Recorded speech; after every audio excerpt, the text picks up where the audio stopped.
وأشهد أن لا إله إلا الله وحده لا شريك له العلي الأعلى، وأشهد أن محمدا عبده ورسوله النبي المصطفى والرسول المجتبى، وعلى آله وصحبه ومن اهتدى. أما بعد، فإن خير الحديث كتاب الله، وخير الهدي هدي محمد صلى الله عليه وسلم، وشر الأمور محدثاتها، وكل محدثة بدعة، وكل بدعة ضلالة، وكل ضلالة في النار. فأعوذ بالله من الشيطان الرجيم. بسم الله الرحمن الرحيم. يا أيها الذين آمنوا اتقوا الله حق تقاته ولا تموتن إلا وأنتم مسلمون. يا أيها الناس اتقوا ربكم الذي خلقكم من نفس واحدة وخلق منها زوجها وبث منهما رجالا كثيرا ونساء، واتقوا الله الذي تساءلون به والأرحام إن الله كان عليكم رقيبا. يا أيها الذين آمنوا اتقوا الله وقولوا قولا سديدا يصلح لكم أعمالكم ويغفر لكم ذنوبكم، ومن يطع الله ورسوله فقد فاز فوزا عظيما. وقال الله تعالى في موضع آخر: ولا تقف ما ليس لك به علم إن السمع والبصر والفؤاد كل أولئك كان عنه مسؤولا. আলহামদুলিল্লাহ, সমস্ত প্রশংসা একমাত্র আল্লাহ রাব্বুল আলামিনের জন্য, যে আল্লাহ তাআলা আমাদেরকে আজকের এই সুন্দর একটি মুহূর্তে, সপ্তাহের শ্রেষ্ঠ দিনে সকলকে সুস্থ শরীরে মসজিদে এসে আল্লাহ তাআলার জন্য কিছু সময় ব্যয় করার জন্য তৌফিক দিয়েছেন, তাই সকলেই বলি আলহামদুলিল্লাহ। সালাত এবং সালাম বর্ষিত হোক আমাদের প্রিয় নবী মুহাম্মদুর রাসূলুল্লাহ সাল্লাল্লাহু আলাইহি ওয়াসাল্লামের উপর। আল্লাহুম্মা সাল্লি আলাইহি আল্লাহুম্মা বারিক আলাইহি। মুসলিম ভাই ও বোনেরা আমার, আজকে জুমার এই সংক্ষিপ্ত সময়ে যে বিষয়টি নিয়ে আলোচনা করব সেটি হচ্ছে অত্যন্ত গুরুত্বপূর্ণ একটি বিষয়, যে বিষয়টি এখনকার যুগে ছোট থেকে শুরু করে বৃদ্ধ পর্যন্ত সকলেই আমরা যার সাথে সম্পৃক্ত, এবং যে বিষয়টি ছাড়া আমরা অনেকে আমাদের দিনকে কল্পনা করতে পারি না, এবং যে বিষয়টি পূর্বে এক সময় এর প্রয়োজনীয়তা ছিল না, কিন্তু বর্তমান যুগে যার প্রয়োজনীয়তা ছাড়া দিন কল্পনাই করা যায় না। আমরা আজকে যে বিষয়টি নিয়ে কিছু জানার চেষ্টা করব সেটি হচ্ছে যে আদ-দাওয়াবিত শারঈয়্যা ফি ইসতিখদামিল আজহিজাতিজ যাকিয়্যা, অর্থাৎ স্মার্টফোন ব্যবহারের ক্ষেত্রে ইসলামের কিছু দিক নির্দেশনা। এই বিষয়টি চয়ন করার কারণ হচ্ছে এই বিষয়টি আমরা অনেকেই সরাসরি সম্পৃক্ত, অথবা অনেকেই আমাদের ভাই, আমাদের ছেলে মেয়ে, এরা সবাই এর সাথে সম্পৃক্ত, আমরা নিজেরাও এর সাথে সম্পৃক্ত। সুতরাং প্রয়োজন হচ্ছে এই সম্পর্কে ইসলামের কিছু বিধিনিষেধ আছে কিনা সেই সম্পর্কে জেনে নেওয়া। মুসলিম ভাই বোনেরা আমার, আল্লাহ রাব্বুল আলামিন পবিত্র কোরআনে আমাদেরকে জানিয়ে দিয়েছেন যে আমাদের সকলের সাথে দুজন করে ফেরেশতা রয়েছে, যারা কখনো আমাদের সঙ্গ ছাড়ে না, সব সময় আমাদের সাথে থাকেন। একজন ডান পাশে, একজন বাম পাশে। একজন লেখেন মানুষের যত ধরনের ভালো কাজ রয়েছে, অপরজন লেখেন মানুষের যত ধরনের মন্দ কাজ রয়েছে। আল্লাহ রাব্বুল আলামিন এই সম্পর্কে বলেছেন সূরা কফের 17 এবং 18 নম্বর আয়াতে যে ইদ ইয়াতালাক্কাল মুতালাক্কিয়ানি আনিল ইয়ামিনি ওয়া আনিশ শিমালি কাঈদ মা ইয়ালফিযু মিন কাওলিন ইল্লা লাদাইহি রাকীবুন আতীদ। অর্থাৎ মানুষ যখনই কোনো বাক্য উচ্চারণ করে, যখনই কোনো কথা বলে, তখনই তার সাথে রয়েছে রকিব, অর্থাৎ রকিবুন আলা মা ইয়াকুল, রকিবুন আলা মা ইয়াফআল। একজন বান্দা যা বলে, একজন বান্দা যা করে, সবকিছু এই ফেরেশতা পর্যবেক্ষণ করে এবং লেখে। আতীদ আই হাজির, অর্থাৎ যে সবসময় আমাদের সাথে লেগে থাকে, কখনো আমাদের পিছু ছাড়ে না। মুসলিম ভাই বোনেরা আমার, এই বিষয়টি যখন আমরা জানতে পারলাম তখন আমাদের আরেকটি বিষয় জানতে হবে যে কথা বললে যদি লেখে ফেরেশতারা, তাহলে আমরা যদি কিছু লেখালেখি করি মোবাইলে, তাহলে এটিও কি তারা লেখে? এটি বুঝতে হলে আমাদেরকে একটি ফিকহি মাসালার দিকে যেতে হবে। এটি হচ্ছে ফুকাহায়ে কেরামগণ বলেছেন যে কেউ যদি, আমরা যদি মুখ দিয়ে যদি কেউ বিবাহ বিচ্ছেদের কথা উল্লেখ করে, তার স্ত্রীকে যদি বলে আমি তোমাকে তালাক দিয়েছি, তাহলে তালাক করতে হবে। ফকিহগণ বলেছেন যে বর্তমান যুগে কেউ যদি মোবাইলে লেখে যে আমি তোমাকে তালাক দিয়েছি, এবং সে যদি মনে মনে নিয়ত করে যে আমি তালাক দিলাম, তাহলে তার তালাক পতিত হবে।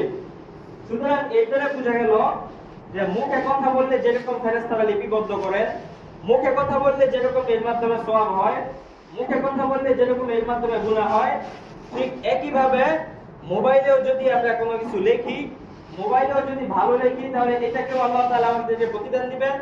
মোবাইলে যদি আমরা খারাপ কিছু লিখি, তাহলে আল্লাহ রাব্বুল আলামিন আমাদেরকে এর বিরুদ্ধে পাকড়াও করবেন এবং ফেরেশতারা কিন্তু সবকিছু লিখবে। সম্মানিত মুসল্লিয়ানে কেরাম, এটি যখন জানতে পারলাম, তখন একটি হাদিস উল্লেখ না করলে নয়, যেটির মধ্যে রাসূলুল্লাহ সাল্লাল্লাহু আলাইহি ওয়াসাল্লাম বুখারীর 6478 নম্বর হাদিসে বলেছেন যে ইন্নাল আবদা লা ইয়াতাকাল্লামু বিল কালিমা মা ইউবালি লাহা ইউলকিল্লাহু বিহা ফি জাহান্নাম আও কামা ক্বালা আলাইহি সাল্লাতু ওয়াসসালাম। অর্থাৎ কখনো কখনো বান্দা এমন কিছু কথা বলে যাকে সে কথাকে কোনো গুরুত্বপূর্ণ মনে করে না, কিন্তু কথাটি এতই নিকৃষ্ট, কথাটি এতই খারাপ যে আল্লাহ রাব্বুল আলামিন এর মাধ্যমে তাকে জাহান্নামে প্রবেশ করেন। নাউযুবিল্লাহ। সুতরাং বোঝা গেল যে কথা বলা এবং কোনো কিছু লেখা একই সমান। কথা বললেও সওয়াব হয়, কথা বললেও পাপ হয়।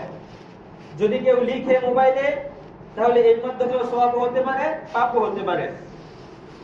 সুতরাং আমাদের খেয়াল করতে হবে যে কথা বললে যেরকম আমরা চিন্তা করি যে আমাদের মান সম্মান চলে যাবে কিনা, এর মাধ্যমে গুনাহ হবে কিনা, এর মাধ্যমে সওয়াব হবে কিনা, কেউ খারাপ কিছু ভাববে কিনা, একইভাবে আমাদেরকে চিন্তা করতে হবে লেখার সময় যে আমার লেখনের মাধ্যমে কেউ কষ্ট পাচ্ছে কিনা, আমার লেখনের মাধ্যমে কারো মনে আঘাত দিচ্ছে কিনা, কাউকে গীবত করতেছি কিনা, বা কারো বিরুদ্ধে বলতেছি কিনা অন্যায়ভাবে, এই সমস্ত বিষয় আমাদেরকে খেয়াল রাখতে হবে। সম্মানিত মুসল্লিয়ানে কেরাম, স্মার্টফোন ব্যবহারের প্রথম যে দিক নির্দেশনা আমাদেরকে পবিত্র কোরআন থেকে আমরা যেটি জানতে পাই, এটি হচ্ছে ইস্তিশআরু মুরাকাবাতিল্লাহি আযজা ওয়া জাল। ইস্তিশআরু মুরাকাবাতিল্লাহি আযজা ওয়া জাল, অর্থাৎ আমাদেরকে সর্বদাই ইস্তিশআর তথা অনুধাবন করতে হবে মুরাকাবাতুল্লাহ। আল্লাহ রাব্বুল আলামিন যে আমাদেরকে দেখতেছেন, আল্লাহ তাআলা যে আমাদের সম্পর্কে জানেন, আল্লাহ তাআলা যে আমাদের সব কিছু দেখেন, এই বিষয়টি অনুধাবন করতে হবে মনে মনে। সম্মানিত মুসল্লিয়ানে কেরাম, আল্লাহ রাব্বুল আলামিন পবিত্র কোরআনের মধ্যে বলেছেন যে ইয়ালামু খাইনাতাল আ'য়ুন ওয়া মা তুখফিস সুদূর। আল্লাহ তাআলা জানেন খেয়ানতকারী চক্ষু সম্পর্কে। যে চক্ষু আল্লাহ তাআলার হারাম কাজের মধ্যে লিপিবদ্ধ হয়, হারাম কাজের মধ্যে থাকে, আল্লাহ রাব্বুল আলামিন এগুলি লিপিবদ্ধ করেন এবং এ সম্পর্কে জানেন। ওমা তুখফিস সুদূর, এবং আল্লাহ তাআলা এটিও জানেন যে মানুষের অন্তরে কি লুকায়িত আছে। সুতরাং বোঝা গেল মানুষের চক্ষু থেকে যদিও আমরা কখনো ফাঁকি দিতে পারি, যদিও একাকী থাকতে পারি, তখন আমাদেরকে মনে রাখতে হবে যে আল্লাহ তাআলার চক্ষুকে ফাঁকি দেওয়া অসম্ভব। আল্লাহ তাআলা যে আমাদেরকে সব সময় লক্ষ্য রাখতেছেন, আল্লাহ তাআলা যে সবকিছু আমাদের দেখতেছেন, এটি থেকে আমাদের কিন্তু বেঁচে থাকা অসম্ভব। সুতরাং প্রথমেই আমাদেরকে জানতে হবে ইস্তিশআরু মুরাকাবাতিল্লাহি আযজা ওয়া জাল, আল্লাহ রাব্বুল আলামিন যে আমাদেরকে দেখতেছেন, এই বিষয়টি সর্বদাই অনুধাবন করা। ইয়াহইয়া বিন মুআয রাহিমাহুল্লাহ উনি বলেছেন যে ইজতিনাবুস সাইয়্যাত আসাদু মিন কাসবিল হাসানাত, অর্থাৎ মানুষ ভালো কাজ যে করি, আমরা নামাজ পড়ি, রোজা রাখি, হজ আদায় করি, যাকাত দেই, এই ভালো কাজ করা থেকে কঠিন হচ্ছে ইজতিনাবুস সাইয়্যাত, তথা খারাপ কাজ থেকে বেঁচে থাকা। খারাপ কাজ থেকে বেঁচে থাকা যতটা কঠিন, ভালো কাজ করা কিন্তু ততটা কঠিন নয়। ভালো কাজ করতে পারে অনেকেই, কিন্তু যখন কোনো অপরাধ চলে আসে, তখন আমরা অনেকেই এই অপরাধ থেকে নিজেদেরকে বাঁচিয়ে রাখতে পারি না। এই অপরাধের মধ্যে আমরা জড়িয়ে যাই, এই অপরাধ আমাদের মাধ্যমে হয়ে যায়, অথচ আমরাই নামাজ পড়ি, রোজা রাখি, ভালো কথা বলি, কিন্তু খারাপ কাজের মধ্যে আমরা পতিত হয়ে যাই। সম্মানিত মুসলিম, আল্লাহ রাব্বুল আলামিন আমাদেরকে যে চক্ষুর যে নিয়ামত দিয়েছেন, যে চক্ষুর মাধ্যমে আমরা স্মার্টফোন দেখতে পাই, এটি আমাদের সবসময় অনুধাবন করতে হবে যে এই চক্ষু আল্লাহ তাআলা আমাদেরকে সাময়িক সময়ের জন্য দিয়েছেন, এটিকে ব্যবহার করার জন্য। কারণ পৃথিবীতে এমন অনেক মানুষ রয়েছে যাদের চক্ষু আছে ঠিক, কিন্তু দেখতে পায় না। অনেকেই আছে এরকম, কান আছে ঠিক কিন্তু শুনতে পায় না। অনেকেই এমন আছে যাদের সাধারণ মানুষের মতো জিহ্বা আছে কিন্তু তারা কথা বলতে পারে না, বোবা।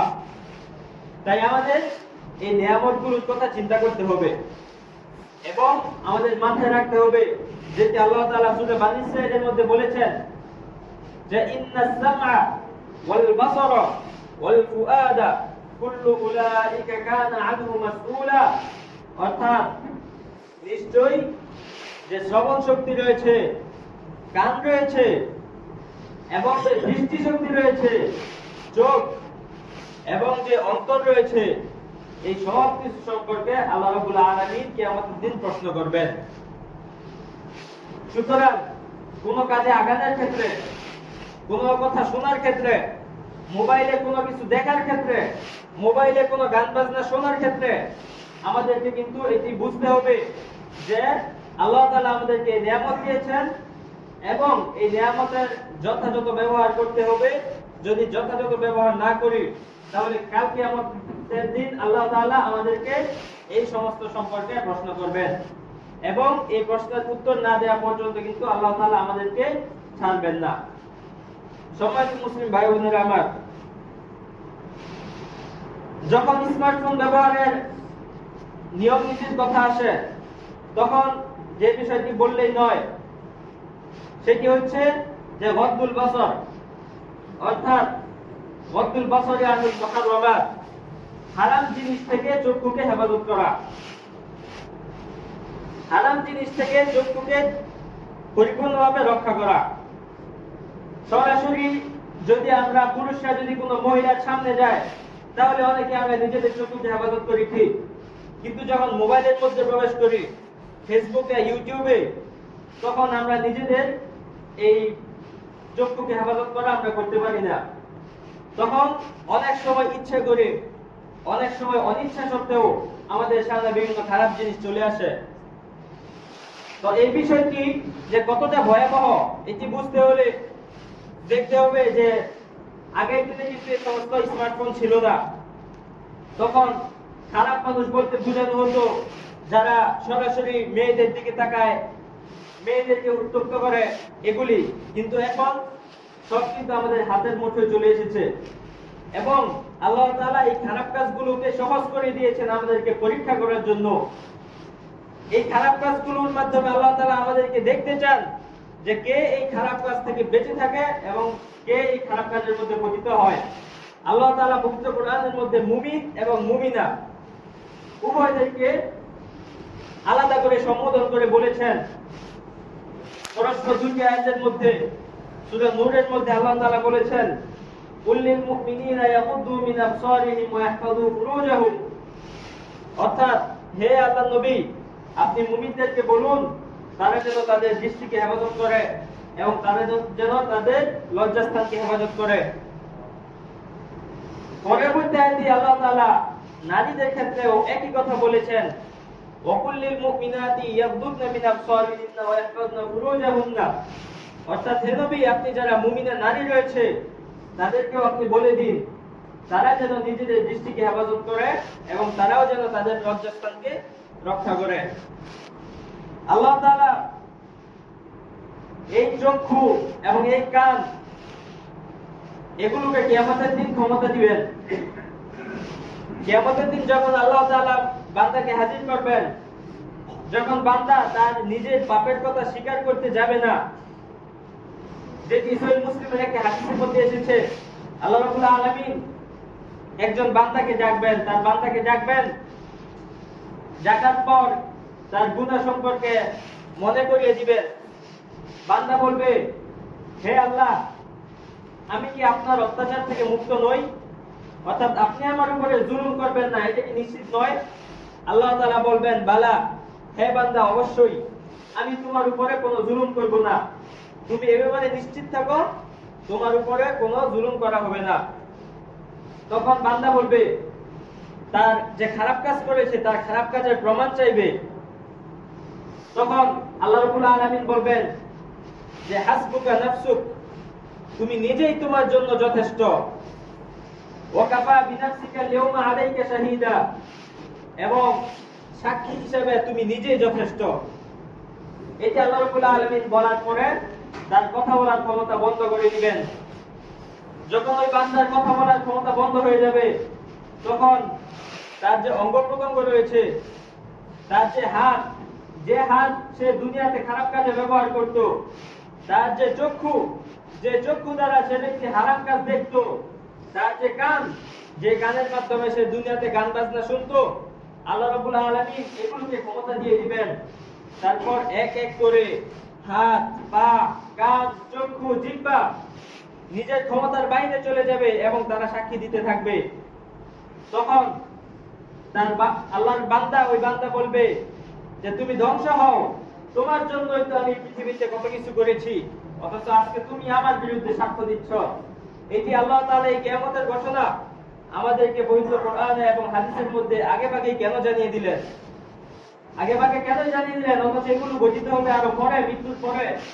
আল্লাহ তাআলা জানিয়ে দিয়েছেন আমাদের উপরে প্রমাণ প্রতিষ্ঠা করার জন্য, লিইকামাতিল হুজ্জা, আল্লাহ তাআলা প্রমাণ পেশ করার জন্য যে তোমাদের কাছে কি আমি পৌঁছাই নাই, তোমাদের কাছে কি আমি বলি নাই, আমি কি তোমাদের কাছে রাসূলকে পাঠাই নাই, আমি কি তোমাদের কাছে কোরআনকে পাঠাই নাই, যে কোরআনের মধ্যে অগ্রিম এই কথাগুলো বলা ছিল, যে কোরআন তোমাদেরকে নিষেধ করত খারাপ কাজে যেতে, যে কোরআন তোমাদেরকে নিষেধ করত খারাপ কিছু দেখতে শুনতে।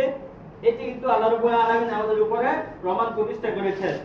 আল্লাহ তাআলা পবিত্র কোরআনের মধ্যে বলেছেন, আল-ইয়াওমা নাখতিমু আলা আফওয়াহিহিম ওয়া তুকাল্লিমুনা আইদিহিম ওয়া তাশহাদু আরজুলুহুম বিমা কানু ইয়ামালুন। সূরা ইয়াসিনের 65 নম্বর আয়াতে আল্লাহ তাআলা বলেছেন যে আজ আমি তার মুখের উপরে মোহর মেরে দিব, এবং আজ কথা বলবে তার হাত, তার পা, দুনিয়াতে সে যে সমস্ত আমল করেছে এ সম্পর্কে নিজের হাত, নিজের পা, এগুলোই আমাদের বিরুদ্ধে কিয়ামতের দিন সাক্ষী দিবে। সম্মানিত মুসল্লিয়ানে কেরাম, স্মার্টফোন ব্যবহারের ক্ষেত্রে আরেকটি যে শরীয়ী বিধিনিষেধ আমাদের খেয়াল রাখতে হবে, সেটি হচ্ছে আল ইজতিনাবু আন বাত্তিশ শাইআত, অর্থাৎ কোনো কিছু না জেনে, কোনো কিছু তথ্য যাচাই না করে যেই মিথ্যা প্রচারণা আছে এগুলো থেকে বিরত থাকা। অর্থাৎ যেটিকে আমরা গুজব বলে চিনি। গুজব এটি কোনো ব্যক্তির বিরুদ্ধে হতে পারে, ব্যক্তির বিরুদ্ধে একটি গুজব লিখে দিলাম বা প্রচার করলাম, অথবা কোনো প্রতিষ্ঠানের বিরুদ্ধে হতে পারে, কেউ একটি কিছু বললো ওইটিকে আমরা সরিয়ে দিলাম,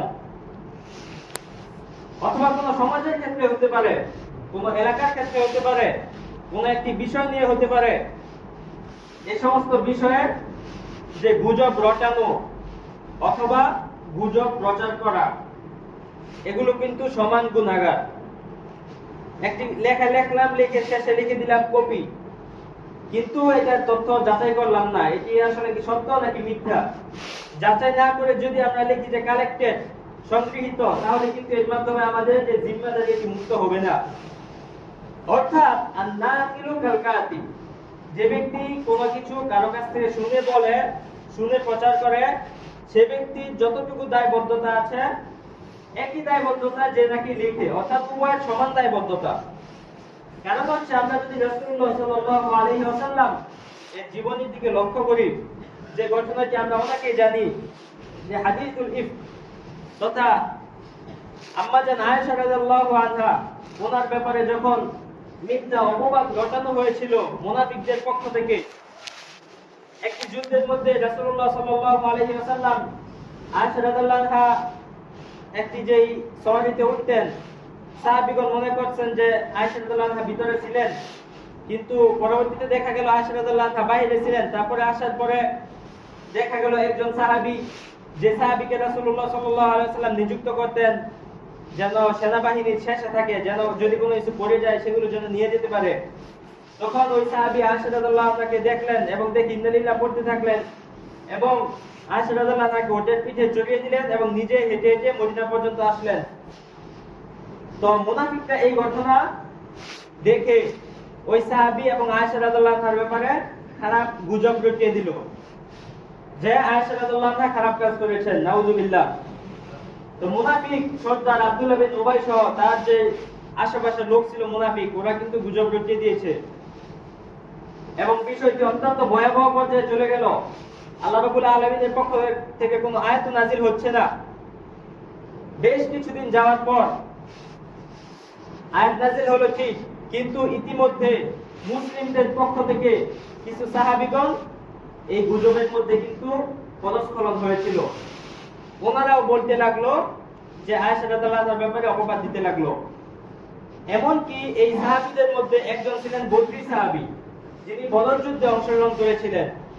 যে বদর যুদ্ধে অংশগ্রহণকারীদের ব্যাপারে আল্লাহ তাআলা বলেছেন যে তোমরা যা ইচ্ছা করো আমি তোমাদেরকে ক্ষমা করে দিলাম, এমন একজন সাহাবীও কিন্তু এই ফাঁদে পা দিয়েছিলেন, এই সমস্যার মধ্যে পড়ে গিয়েছিলেন।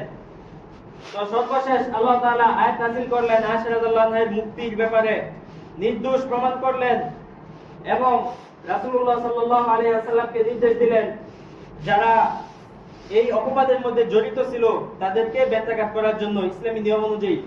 তো বিষয়টি একবার লক্ষ্য করুন যে নিজে কোনো কিছু দেখেননি, সাহাবী নিজে দেখেননি, কিন্তু আরেকজনের কাছ থেকে শুনেছেন, এটিকে যাচাই না করে আবার বলাবলি যখন করছেন, এটি ভয়াবহতা এতটাই যে এর ফলে কিন্তু রাসূলুল্লাহ সাল্লাল্লাহু আলাইহি ওয়াসাল্লাম বেত্রাঘাত করেছেন। আল্লাহ তাআলা পবিত্র কোরআনের মধ্যে আয়াত নাযিল করেছেন। সুতরাং বুঝতে হবে যে কোনো কিছু প্রচার করার ক্ষেত্রে অবশ্যই আমাদেরকে সতর্ক থাকতে হবে। আল্লাহ তাআলা পবিত্র কোরআনে সূরাতুল হুজুরাতের মধ্যে বলেছেন, ইয়া আইয়ুহাল্লাযীনা আমানু ইন জাআকুম ফাসিকুম বিনাবাইন ফাতাবায়ানু, অর্থাৎ হে মুমিনগণ, যদি তোমাদের নিকট কোন ফাসিক, কোন পাপিষ্ঠ ব্যক্তি যদি কোন খবর নিয়ে আসে, কোন সংবাদ নিয়ে আসে, তাহলে তোমরা এটিকে প্রথমেই তাসাব্বুত করবে, প্রথমেই এটা নির্ভরতা যাচাই করবে যে কথাটি আমি শুনেছি এই কথাটি আসলে বাস্তব কিনা। যাচাই করলে এরপরে যদি মনে হয় এর মধ্যে কল্যাণ রয়েছে তাহলে এটিকে প্রচার করতে হবে, নয়তো আমাদেরকে বিরত থাকতে হবে। সম্মানিত মুসল্লিয়ানেরা, এই অপপ্রচার সাধারণভাবে যতটা ক্ষতিকর, এর থেকে বেশি ক্ষতিকর হয় যার মধ্যে অনেক সমাজের বা আমাদের অনেক বয়স্ক লোকেরা পর্যন্ত যার মধ্যে আমরা পতিত হয়ে যাই। মাঝে মাঝে দেখা যায় সামনে আসে যে রাসূলুল্লাহ সাল্লাল্লাহু আলাইহি ওয়াসাল্লাম এটা বলেছেন, অথচ রাসূলুল্লাহ সাল্লাল্লাহু আলাইহি ওয়াসাল্লাম এমন কোনো কথা বলেননি।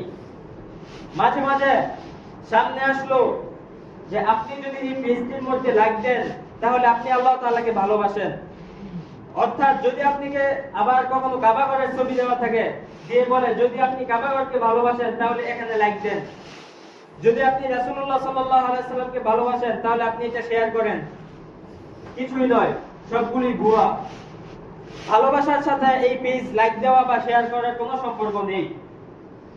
আবার অনেক সময় সামনে আসে যে একটি ছবি আসলো যে পাতার মধ্যে আল্লাহু আকবার লেখা, অথবা গরুর মাংস, মাংসের মধ্যে মুহাম্মদ লেখা, অথবা কোনো পাথর, পাথরের মধ্যে আল্লাহ নাম লেখা।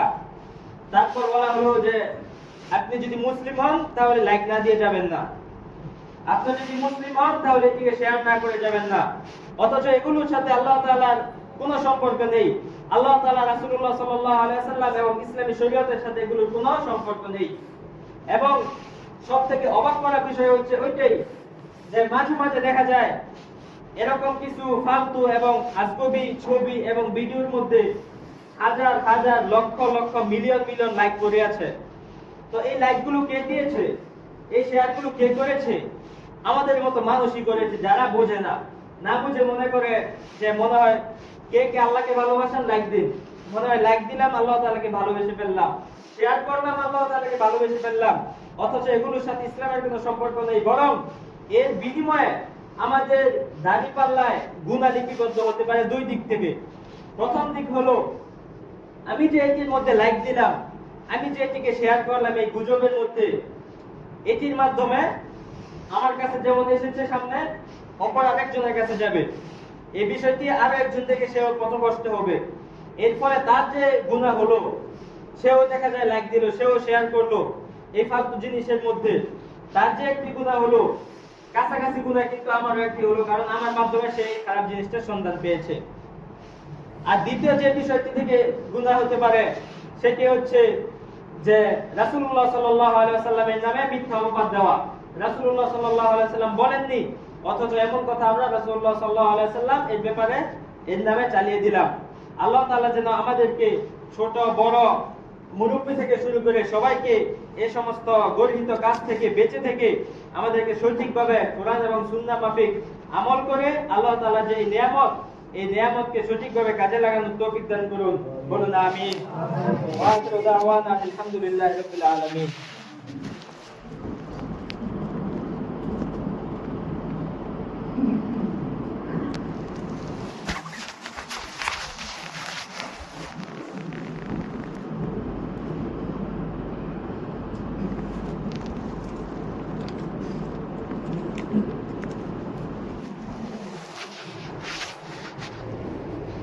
الحمد لله على إحسانه والشكر له على توفيقه وامتنانه وأشهد أن لا إله إلا الله وحده لا شريك له الداعي إلى رضوانه وأشهد أن محمدا عبده ورسوله صلى الله عليه وعلى آله وصحبه ومن تبعهم بإحسان إلى يوم الدين أما بعد মুসলিম ভাই বোনেরা আমার, এই স্মার্টফোনের যে খারাপ দিক সমূহ সম্পর্কে আমরা জানলাম, এর বিপরীতে আমাদেরকে এর ভালো দিক সম্পর্কেও সচেতন থাকতে হবে। যেহেতু আমরা খারাপ জিনিস থেকে বেঁচে থাকবো, এর বিনিময়ে আমরা চেষ্টা করব যে যদি কখনো ভালো কিছু আসে তাহলে ভালো কিছুকে প্রচার করার, যদি কোনো কল্যাণকর কিছু মানুষের সামনে আসে তাহলে ওই কল্যাণগুলোকে প্রচার করে সওয়াবের ভাগীদার হওয়া। রাসূলুল্লাহ সাল্লাল্লাহু আলাইহি ওয়াসাল্লাম বলেছেন, আদ-দাল্লু আলাল খায়রি কাফাইলি, অর্থাৎ ভালো কাজের যদি কেউ সন্ধান দেয় তাহলে কর্তার যেই সমান সওয়াব ওই সমপরিমাণ সওয়াব হবে। সুবহানাল্লাহ। সুতরাং আমরা যদি এক এক করে শুরুতেই এই গুনাহে জারিয়া থেকে বেঁচে থাকি, খারাপ জিনিস প্রচার করা থেকে বেঁচে থাকি, এরপর আস্তে আস্তে ভালো কাজের দিকে এগিয়ে যাই, তাহলে দেখা যাবে আস্তে আস্তে এইভাবে কিন্তু সমাজ পরিবর্তন হবে ইনশাআল্লাহ। এবং বর্তমানে আমাদের সরাসরি সমাজ যতটুকু, তার থেকে বেশি প্রশস্ত হচ্ছে আমাদের অনলাইনের সমাজ। সুতরাং ওই সমাজটাকে সংস্কার করা, ওই সমাজটাকে ভালো রাখা, ওইটাও কিন্তু আমাদের সমানভাবে নৈতিক দায়িত্ব। আল্লাহ তাআলা যেন আমাদেরকে, সবার প্রথমে আমাকে নিজেকে, তারপর উপস্থিত যারা রয়েছে সবাইকে আল্লাহ তাআলা যেন সেগুলো মেনে কোরআন এবং সুন্নাহ মোতাবেক আমল করার তৌফিক দান করেন। বলেন আমিন। সম্মানিত মুসলিম ভাই বোনেরা আমার, মুহাম্মদ, অত্যন্ত শ্রদ্ধাভাজন ব্যক্তি মোহাম্মদ লাল মিয়া, উনি ওনার পরিবারের পক্ষ থেকে পরিবারের জন্য দোয়া চেয়ে 500 টাকা দান করেছেন। আমরা দোয়া করি আল্লাহ তাআলা যেন তাকে, তার পরিবারকে সহ বিপদ আপদ থেকে রক্ষা করেন এবং পরিপূর্ণ সুস্থতা দান করেন। বলেন আমিন। আল্লাহ তাআলা যেন জানা অজানা ওনাদের ছোট বড় সমস্ত অসুস্থতা থেকে মুক্ত করেন। বলেন আমিন। আরেকজন শ্রদ্ধাভাজন ব্যক্তি মোহাম্মদ মাসুদ মিয়া, উনিও বিছানায় শায়িত, উনিও মসজিদে 500 টাকা দান করেছেন। আমরা দোয়া করি আল্লাহ তাআলা যেন তাকে পরিপূর্ণ সুস্থতা দান করে আবার স্বাভাবিক জীবনে ফিরে আসার তৌফিক দান করেন। বলেন আমিন। আল্লাহ তাআলা যেন তাকে পরিপূর্ণ শিফা কামেল আজিলা দান করেন। বলেন আমিন। আরেকজন ভাই নাম ছাড়া, নাম প্রকাশে অনিচ্ছুক, উনিও 500 টাকা দান করেছেন। আল্লাহ তাআলা যেন তার মনের আশা পূরণ করেন। বলেন আমিন। এছাড়া আমাদের মধ্যে ছোট বড় যারা বিভিন্ন রোগে আক্রান্ত রয়েছি, আল্লাহ তাআলা যেন আমাদের ছোট বড় সকলকে পরিপূর্ণ সুস্থতা দান করেন, বলেন আমিন। আদিবিল বাস রব্বান নাস ইশফি আনতা শাফি লা শিফা ইল্লা শিফাউ শিফা আল্লাহ ইউগাদিরু সাকামা। আমাদের মধ্যে যারা ঋণগ্রস্ত রয়েছেন আল্লাহ তাআলা যেন তাদের সকলের ঋণকে পরিশোধ করার তৌফিক দান করেন, বলেন আমিন। আমাদের মধ্যে যারা বিভিন্ন চিন্তায় জর্জরিত আল্লাহ তাআলা যেন সকলের চিন্তাকে দূর করে দেন, বলেন আমিন। আমাদের মধ্যে যারা গত হয়ে গিয়েছেন আল্লাহ তাআলা যেন সকলের কবরকে জান্নাতের অংশ বানিয়ে দেন, বলেন আমিন। আমরা দোয়া করি আল্লাহ তাআলা যেন আমাদের পূর্বে সকল মুসলিম ভাই ও বোন সকলকে কবরের আযাব থেকে মুক্ত করে দেন, বলেন আমিন। ইন্নাল্লাহা ওয়া মালাইকাতাহু ইউসাল্লুনা আলান নবী ইয়া আইয়ুহাল্লাযীনা আমানু সাল্লু আলাইহি ওয়া সাল্লিমু তাসলিমা। اللهم صل على محمد وعلى آل محمد كما صليت على إبراهيم وعلى آل إبراهيم إنك حميد مجيد. اللهم بارك على محمد وعلى آل محمد كما باركت على إبراهيم وعلى آل إبراهيم إنك حميد مجيد. ربنا آتنا في الدنيا حسنة وفي الآخرة حسنة وقنا عذاب النار. رب ارحم والدينا كما ربونا صغارا. رب ارحم والدينا كما ربونا صغارا.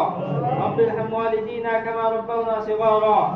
رب ارحم والدينا ومشايخنا ولأساتذتنا ولمن له حق علينا ولمن أحسن إلينا معروفا. اللهم أعز الإسلام والمسلمين وأذل الشرك والمشركين ودمر أعداءك أعداء الدين. اللهم وارض عن الخلفاء الراشدين المهديين أبي بكر وعمر وعثمان وعلي وعنا معهم بعفوك وكرمك يا أرحم الراحمين. اللهم وفق ولاة أمورنا لما فيه عز الإسلام وصلاح المسلمين. ربنا ظلمنا أنفسنا وإن لم تغفر لنا وترحمنا لنكونن من الخاسرين. عباد الله رحمكم الله، إن الله يأمر بالعدل والإحسان وإيتاء ذي القربى وينهى عن الفحشاء والمنكر والبغي يعظكم لعلكم تذكرون. اذكروا الله يذكركم وادعوه على نعمه يزدكم ولذكر الله أكبر والله يعلم ما تصنعون. قوموا للصلاة.